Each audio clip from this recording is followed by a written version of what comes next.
அன்பு தமிழ் சொந்தங்கள் அனைவருக்கும் வணக்கம். இன்னைக்கு நடிகர் விஜய், அதாவது இந்த சப்ஜெக்ட்டுக்கு உயிர் இருக்கான்னு சொல்லுவாங்கள்ல, அந்த மாதிரி இன்னைக்கு நேரடியாக ஒரு புகார் மனு காவல்துறையில் கொடுத்துருக்கான்.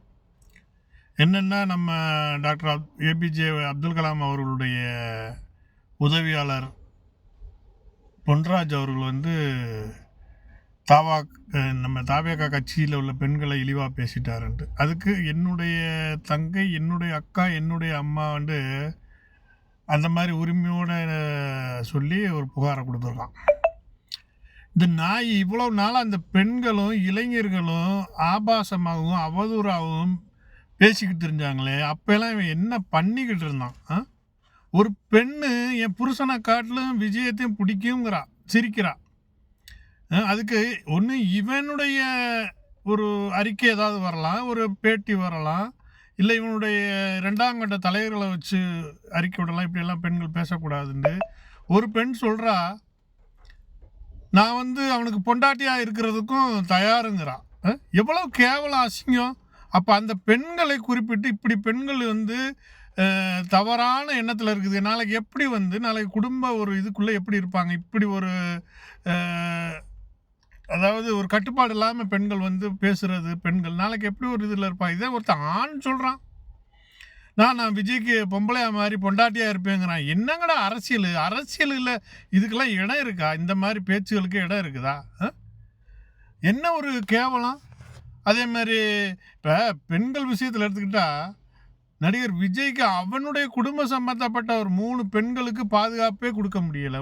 ஒன்று நம்ம பெத்த தாய் அம்மாவுக்கே அவனால் ஒரு சேர்ந்து இருக்க முடியல, கட்டிய மனைவியோட சேர்ந்து வாழ முடியலை, பெத்த மகளை கூட வச்சு வாழ முடியலை, கட்டின மனைவி விவாகரத்து வழக்கு போட்டு ஒரு நடிகையோட தொடர்பில் இருக்கிறான், வேணும்னா நான் சொல்கிறேன்னு அங்கே சொன்னால், இவன் நீ என்னடி சொல்கிறது, நான் பப்ளிக்காக நானே கூப்பிட்டு போகிறான் இதுக்கு ஒரு கல்யாணத்துக்கு.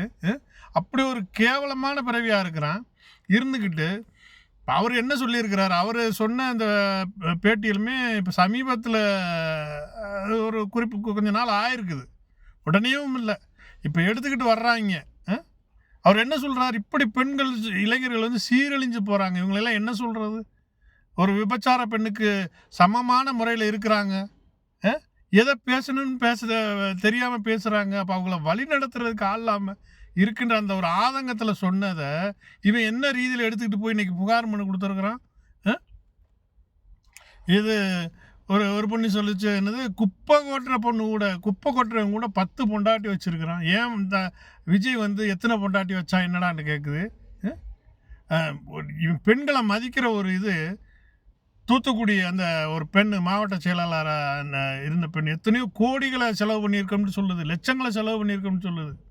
மாவட்ட செயலாளர் பதவி வேணும்னுட்டு இவனை நேரடியாக சந்திக்க வந்த பெண்ணை காரை மறித்து நின்றா ஒரு வார்த்தை கண்ணாடியை இறக்கிட்டவன் சொல்லியிருக்கலாம், மாறி நில்லுமா பேசிக்கிறோம் அப்படின்ட்டு ஏதாவது சொல்லியிருக்கான். ஏற்றுறாங்க. அப்போ இவன் சொல்லாமல் அந்த டிரைவர் வண்டியை ஏற்றுவானா, நிறுத்தாமல் ஏற்றுவானா?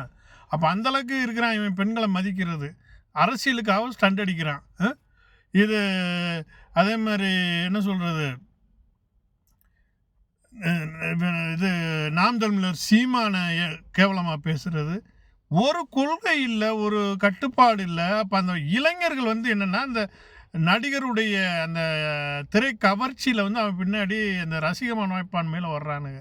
நீ ஒரு அரசியல் கட்சி தலைவனாக வந்துட்டீங்கன்னா அந்த இளைஞர்களை வழி நடத்தணும், அந்த இளைஞர்களுக்கு எப்படி அரசியல் செயல்படணும், என்ன கொள்கை, என்ன நாளைக்கு நம்ம ஆட்சிக்கு வந்தால் என்ன செய்ய போகிறோம், இது வரைக்கும் நம்ம என்ன செஞ்சுருக்குறோம், மற்ற அரசியல் கட்சிகள் என்ன செஞ்சுருக்காங்க, அந்த திட்டங்கள் என்னென்னு செஞ்சுருக்காங்க, அதில் உள்ள குறைபாடு என்ன, செய்யாதது என்ன.